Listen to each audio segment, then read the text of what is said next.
नमस्कार सभी छात्राओं को। पिछले हफ्ते में आप भाग 2 में जो हरिदास और बैजू बावरा की जो बातचीत है, यह बातचीत आप हो गई थी, क्योंकि बैजू बावरा बदला लेने के लिए शांत नहीं हो रहा था और हरिदास शांत करने का प्रयास कर रहा था। अंत में हरिदास ने शांत स्वर में कहते हुए इस 12 बरस तक तपस्या करनी होगी, कठोर तपस्या करनी होगी, भयंकर तपस्या या तपस्या का मतलब साधना करनी होगी, और यह सभी साधना करने के लिए हरिदास ने कहा अपना मन, लक्ष्य, प्रति सभी शरीर यह तपस्या का परिश्रम करने के लिए पड़ना होगा। यह सभी सुनकर बैजू बावरा कहते हैं कि मेरे बाबा की मौत का बदला लेने के लिए मेरे जीवन में कुछ भी करने के लिए तैयार हूँ। जीवन में कितना भी दुख आ जाए, कितना भी दुख झेलने के लिए मैं तैयार हो जाएगा, क्योंकि जीवन में एक एक समय का जो भेंट है, यह एक एक समय का दुख दर्द जो है, यह बदला लेने के सिवाय और कुछ नहीं चाहता था।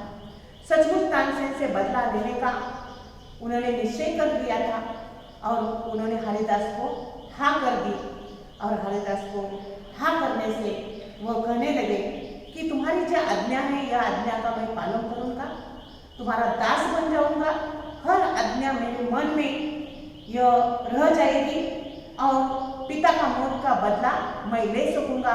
इसीलिए कौन सी भी यह आप कहा जाए आज्ञा, मैं सभी अपने दिल से, हृदय से झुककर उसके पालन करूँगा। यह बैजू बावरा हरिदास से कहने लगा। इतने समय में यह बैजू बावरा की ज्ञान विद्या जो है, इसमें उसकी प्रवीणता हासिल कर ली थी और वो दुनिया में बदल गया था। 12 बरस दुनिया में परिवर्तन हो गया था। किस तरह परिवर्तन हो गया देखिए। भाग 3 में ऊपर की घटना को 12 बरस बीत गए, जगत में बहुत परिवर्तन हो गई। कई बस्तियां उजड़ गई, कई वन बस गए, बूढ़े मर गए, जो जवान थे उनके बाल सफेद हो गए। देखिए, यह 12 बरस की तपस्या यह बैजू बावरा की बीत गई थी। वह ज्ञान विद्या में उन्होंने प्रवीणता हासिल कर ली थी और यह इतने में जगत में सभी परिवर्तन हो गया कि यह इस 12 बरस में दुनिया में जो परिवर्तन हो गया, इस परिवर्तन में 4 परिवर्तन क्या क्या हो गए। 4 परिवर्तन अपना जो कृति पूर्ण कीजिए, इसलिए प्रश्न जो पूछा जाता है, इसमें पूछा जाता है कि कौन से 4 परिवर्तन दुनिया में हो गए। पहला परिवर्तन है कि बस्तियां उजड़ गई, सभी बस्तियां बदल हो गया था, परिवर्तन हो गया था। वन बस गए थे, सभी के सभी वन बस गए थे। बूढ़े लोग जो थे वो मर गए थे, जो जवान थे उनके बाल सफेद हो गए थे। इस 4 परिवर्तन या 12 बरस में हो गए थे। अब बैजू बावरा जवान था और राग विद्या में दिन ब दिन आगे बढ़ रहा था। उसके स्वर में जादू था और तान में एक आश्चर्यमयी मोहिनी थी। गाता था तो पत्थर भी पिघल जाते थे और पशु पंछी तक मुग्ध हो जाते थे। लोग सुनते थे और झूमते थे तथा वहाँ वहाँ करते हवा रुक जाती थी, एक समा बांध जाता था। देखिए कि इस घटना तक बैजू बावरा जवान हो गया था। राग विद्या में दिन ब दिन वो आगे बढ़ने लगा था। उसके स्वर में इतनी जादू आ गई थी। यह जो बैजू बावरा 10 साल का जो बच्चा था, जब पिता का मृत्यु हो गया था, उसे तो देहदंड की सजा दी गई थी, तब यह बैजू बावरा 10 साल का था और आज यह काय हो गया 22 साल का जवान हो गया है। जैसे जैसे दिन बढ़ते गए, वैसे वैसे राग विद्या में इतना प्रवीण हो गया था कि एक आश्चर्य की मोहिनी, मोहिनी का मतलब है मोह, इतनी मोहिनी लग सभी को लग गई थी। जब वो गाता था तब क्या हो गया था, पत्थर पिघल जाते थे। पिघल जाना, द्रव हो जाना, कि पत्थर कभी द्रव होने जाते थे। लेकिन जब यह बैजू बावरा की विद्या का यह सभी देखते थे तो द्रोह भी पिघल हो जाते थे, पशु पंछी तक मुग्ध हो जाते थे। यह मुग्ध हो जाना, दंग हो जाना। जब यह बैजू बावरा गाता था तब पशु पक्षी भी मुग्ध हो जाते थे। लोग सुनते थे और झूमते थे, वाह वाह करते थे। वाह वाह करना, प्रशंसा करना कि इतनी जादू आ गई थी कि लोग जब सुनते थे तब गायन को देखकर सभी पशु पक्षी वो सभी स्तब्ध हो जाते थे, दंग हो जाते थे। और सभी का उन्होंने कहा हवा रुक जाती थी, एक समा बांध जाता था। समा बांध देना, यह समा बांध जाना कि यह वातावरण निर्मित करना। यह बैजू बावरा इतनी वातावरण निर्मित करता था अपने इसी राग विद्या में जो उन्होंने विद्या प्राप्त की थी। इसी तरह उन्होंने आके हवा भी रुक जाती, पंच पक्षी भी स्तब्ध हो जाते, लोग उसकी प्रशंसा करते थे। और बैजू बावरा यह गीत गाते हुए लोगों को प्रभाव डालने का काम उन्होंने कर दिया था। गायन की कला में इतना वो प्रवीण हो गया था, कौन भी उसके सामने टिक नहीं सकेगा। एक दिन हरिदास ने हंसकर कहा, वत्स मेरे पास जो कुछ था वो मैंने तुझे दे डाला, अब तू पूर्ण गंधर्व हो गया, अब मेरे पास और कुछ नहीं जो तुझे दूं। गंधर्व का मतलब है प्रसिद्ध गायक। एक दिन यह बैजू बावरा के जो गुरु हरिदास थे, यह हरिदास हंसकर वो कहने लगे कि मेरे पास जो विद्या थी यह मैंने तुझे दे दी, यह मेरे पास और कुछ देने के लिए अभी कुछ भी नहीं है। अब तुम क्या हो गया है, गंधर्व, पूर्ण गंधर्व, प्रसिद्ध गायक बन गया है। जो मेरे पास था यह सभी मैंने दे दिया है और इसीलिए वो प्रसिद्ध गायक हो गया है। बैजू हाथ बांधकर खड़ा हो गया। हाथ बांधना आत्मनिर्भर होना, यह हाथ बांधना आत्मनिर्भर हो गया था। कृतज्ञता का भाव आंसू के रूप में भर निकला। चरणों पर सिर रखकर बोला, महाराज आपका उपकार जन्म भर सिर से नहीं उतरूंगा। कि बैजू बावरा के मन में गुरु के प्रति एक उपकार का भाव निर्माण हो गया, क्योंकि वह आत्मनिर्भर हो गया था, राग विद्या में प्रवीण हो गया था। और यह कहते हुए उन्होंने अपने आंसू बहाया। वह हरिदास के चरणों में अपना सिर झुकता है, क्योंकि नम्रता से वह उपकार की भावना की कृतज्ञता का जो भाव है, यह कृतज्ञता का भाव उसके मुख पर आ गया था। क्योंकि मुझे जो विद्या जाननी थी वह सभी विद्या अपने गुरु ने दे दी है। इसके उपकार जो है जिंदगी में कभी नहीं भूलूंगा। बैजू आत्मनिर्भर स्वतंत्र गायक बन गया था, श्रेष्ठ गायक बन गया था। इसीलिए वो कहने लगा, महाराज आपका उपकार जन्म भर कभी भी नहीं भूलूंगा, सिर न उतरेगा। हरिदास सिर हिलकर बोला, यह नहीं बेटा, कुछ और कहो, मैं तुम्हारे मुंह से कुछ सुनना नहीं चाहता।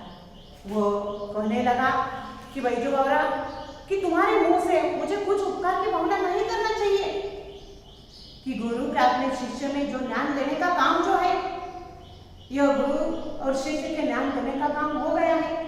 और इसीलिए हरिदास सिर हिलाकर क्या बोले, यह नहीं बेटा, कुछ और मैं तुम्हारे मुंह से कुछ और सुनना चाहता हूँ, और कुछ यह जो ज्ञान जो मैंने दिया है, इसीलिए शिष्य के लिए सब कुछ जो ज्ञान देने के लिए मैं तैयार परिश्रम किया है, लेकिन गुरु दक्षिणा के लिए कुछ मैं चाहना चाहता हूँ। देखिए वही जो आज्ञा कीजिए हरिदास, तुम पहले प्रतिज्ञा करो कि जब विद्या प्राप्त हो जाती है, आदिकाल से ही जब गुरु के आश्रम में सभी राजा के पुत्र जब जाते थे, राजयोग जाते थे, तब गुरु विद्या लेने के बाद उस गुरु कुछ ना कुछ यह गुरु के लिए यह गुरु दक्षिणा देनी पड़ती है।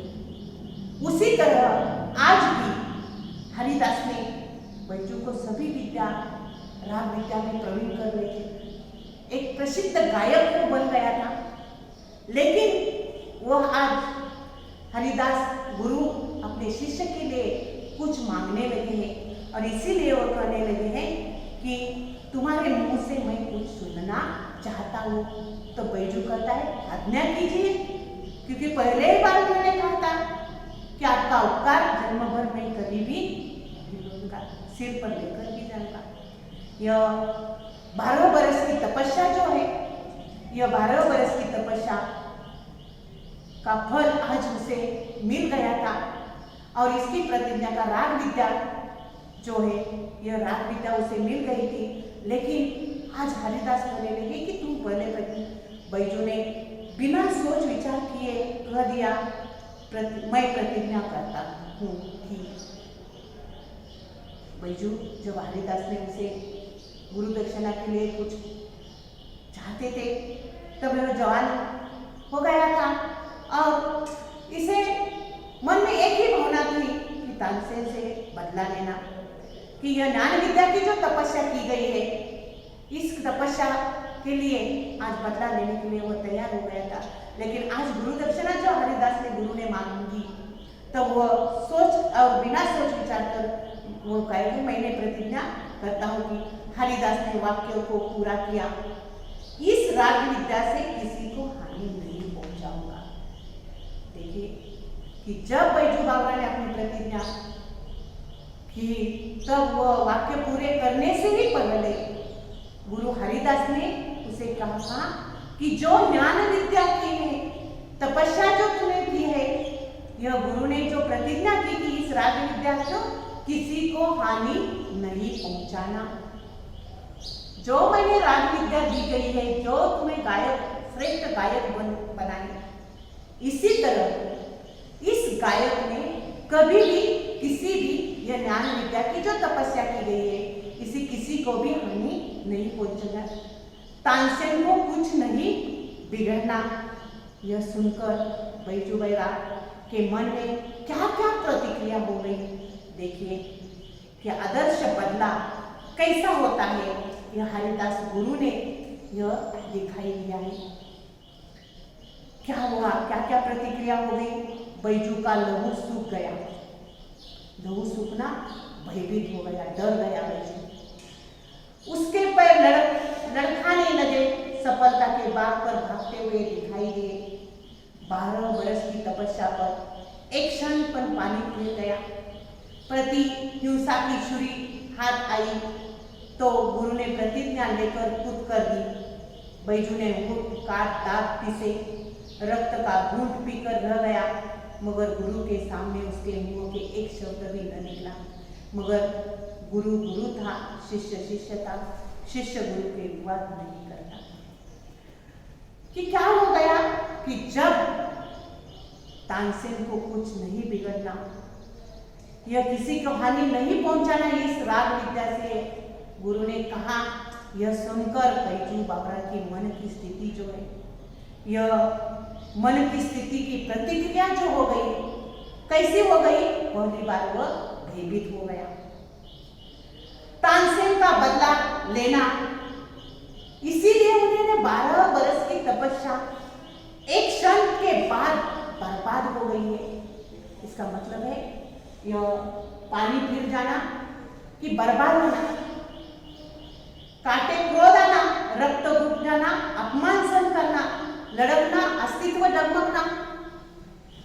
यह पैर लड़कने लगा, अस्तित्व डगमगने लगे, पानी घुट जाना, बर्बाद हो गया, खून कर लेना, यह क्रोध आ जाना, रक्त की घूंट पे ना, अपमान सहन। और ऐसा राग विद्या के प्रति से वो जो प्रतिहिंसा लेने का समय आज आ गया है। तो क्या हुआ, जब यह हरिदास ने कहा कि किसी को हानि नहीं पहुंचाना, तानसेन से बदला नहीं लेगा, तब यह सभी प्रतिक्रिया यह बैजू बावरा की हो गई। और यह आज उन्हें लगने लगा कि आज समय आ गया है प्रतिहिंसा लेने का। क्रोध प्रकट किया लेकिन कुछ भी नहीं हो गया। वो अपमान सहन किया गया, गुस्सा आ गया था, लेकिन कुछ भी नहीं कर सकता, क्योंकि हरिदास गुरु को प्रतिज्ञा की गई थी।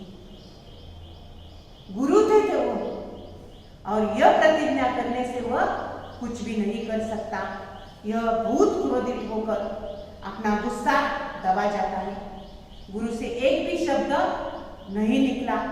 बड़े लोग अपने लिए जो करते हैं, हित के लिए कर जाते हैं।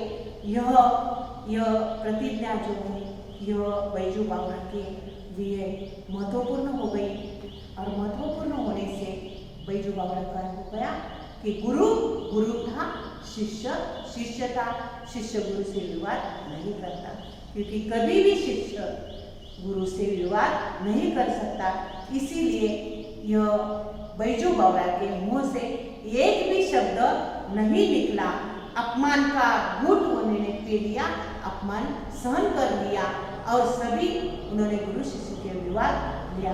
यह भाग अपने जो तीसरा भाग है, यह तीसरा भाग इसमें विभाग। पुढचा जो भाग है तीसरा पद्यांश 5 है।